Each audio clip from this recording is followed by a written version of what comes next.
Good morning, beautiful people. Welcome to my channel, which focuses on Vedic Astrology study from the perspective of your soul path, career, and relationships. These are the focus areas of this channel. If you're new to my channel, please consider sharing the content with your fellow astrology enthusiasts, leaving your comments below in case you need to share anything interesting you found in your chart, etc. If you are my listener on the podcast directories like Spotify, Apple, Podcast Addict, Pandora, and so on, welcome. Also, you might want to visit my YouTube channel, take screenshots of the chart displayed there so you can study alongside the chart, natal, Navamsha, D10, and so on and so forth. Also, for those listening on the podcast directory, you might want to take advantage of the Vedic Astrology Beginners course, which is available in the memberships area as a playlist on my channel. YouTube link is in the description box. You might want to visit that and take advantage of that. That is not being covered on the podcast directory. If you need a personal reading, do get in touch with me on the email, both on the podcast directory as well as on YouTube channel, and we can explore what's going on in your life and what you need some assistance or clarity with. You see, the entire purpose, as I see it, of Jyotish and Vedic Astrology is to get clarity in your mind about what's going on in different areas of your life, what your soul path is driving you towards in this lifetime, and where you can apply yourself to the best possible outcomes. Be it in any area of life, we all have different areas of life. Primarily, I focus on soul path, your life path, profession, career, job, business, etc., as well as intimate relationships. And all the podcasts here cover pretty much personality, relationships, and career as the determinants of how you want to engage with the rest of the world. We all are born in some way, some form in different societies. The whole idea is to best put yourself at use where you are happy doing what you're doing, you're content doing what you're doing, and you feel your life has a meaning and a purpose somewhere. We are just trying to unlock that using the tools of Vedic Astrology. Now let us begin to uncover something regarding your career path, what you might do, what you might be interested in as fields of work, job, or business. But here we will use the Artha houses, that is to say, the second house, the sixth house, and the 10th house. The three houses which one studies dominantly for career path, business, and so on. Because 2nd, 6th, and 10th houses determine, and the lords of those, whatever is going on in the 2nd house, whatever is going on in the 6th house and 10th house, determine pretty much what your inclination towards career or job or business would be like. 2nd house is your family and your earning wealth, how you earn your wealth. In terms of career, we are speaking here. 6th house stands for your daily routines. What you're doing is daily, because your job or business is pretty much part of a daily routine, isn't it? And 10th house as the success factors, the fame, recognition, and your appearance in the public world, in the world at large, out there, not in your home. Okay?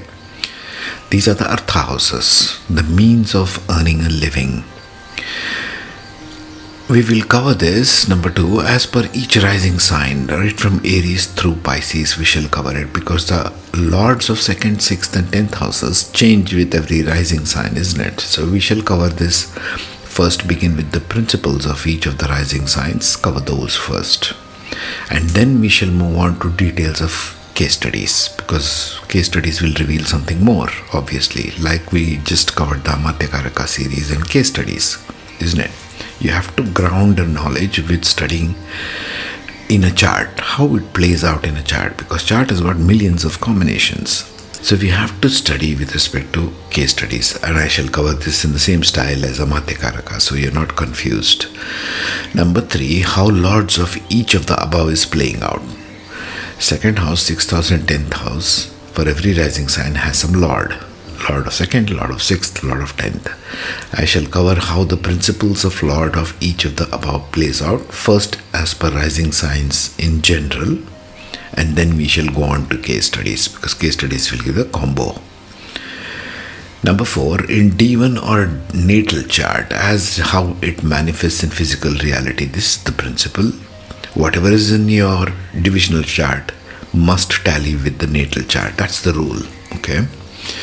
So natal chart, since we have already covered this in detail, is always the manifestation of your physical reality. If you want to see something shows up or how it shows up in your physical reality, that's natal chart.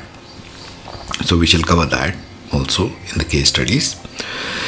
In D10 or Dashamsha chart, divisional chart, which is also analyzed for career, we will consider this as what attributes one brings into one's career and later in life.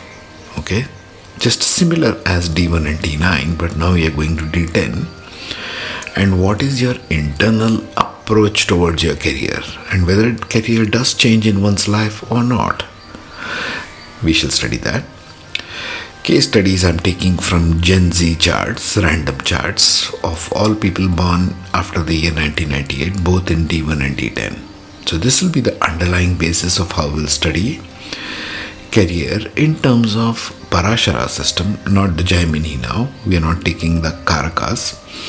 We are taking the houses of 2nd, 6th and 10th Lord, and we are studying it as per the Parashara system, the BPHS. You can even build in nakshatra later on into this if you want. Where is the 2nd Lord placed in which sign, house and nakshatra? This will be a little more detailed. But let's just begin with basics. Always best to go back to basics and evaluate, isn't it? So we'll study with that. And let's see where this journey takes us. For the Leo rising, Sun is in the first house. So by default, these people are very egotistical because Sun materializes without any calibration of the softer, higher self. It becomes highly egotistical. So their ego is attached to everywhere they bring to their professional field. Also, Virgo rules the 2nd house, the house of details, the house of criticism. So these people in their value system, they are highly critical of their wealth, of their family, of their work environment, whatever they bring. They're critical of their wealth. Mercury in Virgo becomes very critical, very sharp, very detailed and analytical. They want to analyze their balance sheets a lot, because it is in the house of money. Also, their speech may become very critical and sharp, because Virgo is a critical sign. Criticism, not necessarily critical thinking, that's a different ball game altogether. In the 6th house, they have Capricorn, so daily routines must calibrate with time. Everything in the 6th house for a Leo rising improves with time, with patience, with some structure and with some discipline involved. Doesn't matter what planets are sitting here or how the combinations go wherever Saturn is placed, they must bring that element of discipline. Capricorn is a slow and steady growth. In the 10th house now we have Taurus. So they are governed in 2, 6 and 10 by all the earth signs, being a fire sign. Taurus in 10th house says, for a Leo rising, their presence in the outer world, is affecting their ego first of all, because its ascendant is Leo. Sun is ruling the first house. So their ego is definitely tied to how much wealth they have accumulated, because Taurus is the house, like we saw, of accumulation of wealth, resources, money, land, real estate, food and resources. Food is very critical for Leo Ascendant. Here's a little secret for the Leo Ascendant people. You want to make good on all the resources that you love to gather and show off? Try to be less critical. Take care of the 2nd house.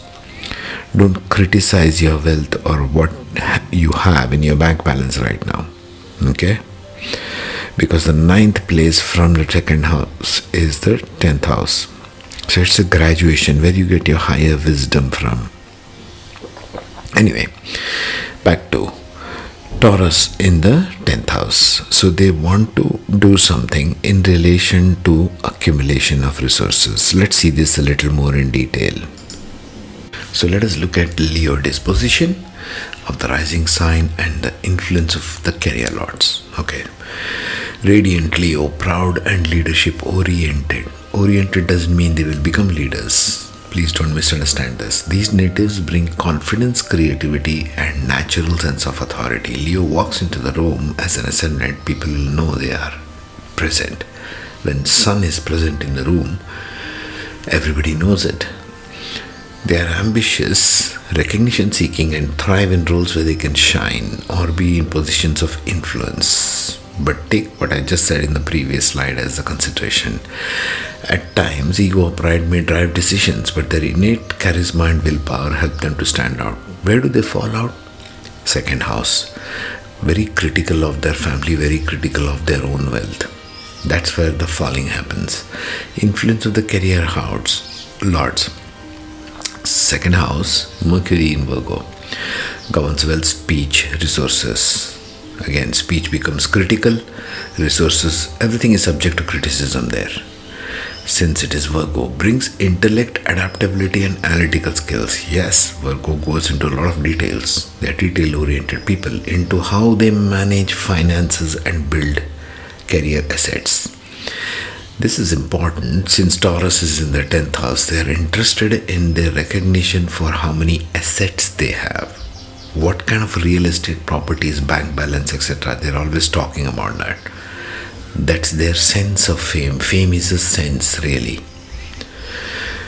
Mentally, Mercury sharpens logic, communication, technical skill in professional pursuits. Emotionally, they value practical results and feel secure when income is stable and tied to knowledge or skill. Well, more of intellect, I would say. Not so much knowledge. There is no Jupiter there. It is steady growth. Virgo is also steady growth through daily routines. Sixth house has Saturn in Capricorn. This governs their daily work, service routines, etc. So they will bring a lot of discipline, responsibility, and perseverance in handling their daily work pressures as well as competition. They understand their competition. Capricorn is very understanding, deeply understanding of humanity. Mentally, Saturn brings focus, methodical execution, and a capacity to endure struggles. Emotionally, it may make them cautious or reserved in work environments, but determined to achieve mastery over obstacles. Now, you have to evaluate this in context to wherever Saturn is actually placed in a Leo Ascendant chart. 10th house. Lord is Venus, now in Taurus, governs career, recognition, public life. So what do they associate this with? With wealth accumulation, since it's Taurus. Brings grace, diplomacy, aesthetics, and creativity into their career expression. Why is it saying this? Because it's Venus. Leo Ascendant is not necessarily diplomatic unless there is Moon sitting in Taurus. Then there is some degree of emotional association. Mentally, Venus inclines them towards balance, refinement, and people-oriented career paths. They might even consider people as their resources. Okay, depends upon where Venus is placed, where Mercury is placed.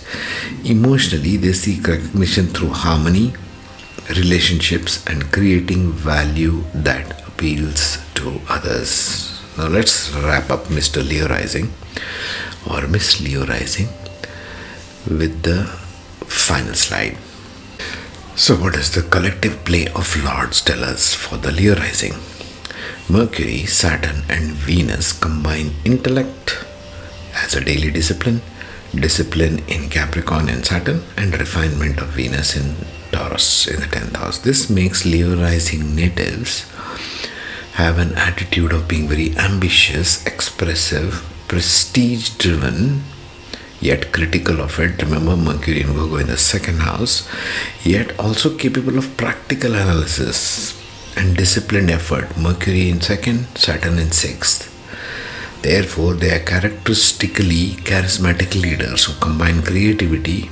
Venus in Taurus depends again on nakshatra now. If you want to go to Mrigashira, it will be more creative than, let's say, Rohini. Intelligence with Mercury and determination with Saturn. Mental style is a mix of logic and diplomacy. They can plan strategically while also presenting ideas with charm. They're charming people. Sun is in the first house. Not in, but the lord of. Emotional tone, they want recognition but also stability and appreciation. Success feels incomplete if not both respected and admired. Look how people do things for their ascendant. Okay? You might say career, blah blah blah, but essentially it comes down to you're feeding your rising sign a sense of self. Career outlook for Leo rising individuals would be like excel in creativity, meeting structure and intellect. They can get creative, especially if Moon and Venus are placed in the 10th. They can be highly creative. Okay. Suitable fields include arts, luxury industries, maybe in jewelry industry, Taurus, maybe in food industry if Moon is placed somewhat appropriately. Finance, design. Finance, I would say more in terms of banking, which requires grunt work. If Mercury and Venus are in the second house for a Leo, that would make them in the finance industry, isn't it? Because they are all about finance there. Detailed work of finance, the accountants and so on. Design, diplomacy, consulting, teaching, management or law. Not so much consulting and teaching. I won't put it there because there's no Jupiter here as the lord of the second, sixth or 10th, but depends. It depends. If it is in Jupiter is in ninth house, conjunct Saturn, then yes, you can say this, consulting, teaching and so on, management and law. But they have to initiate something since the ninth house is Aries for the Leo rising.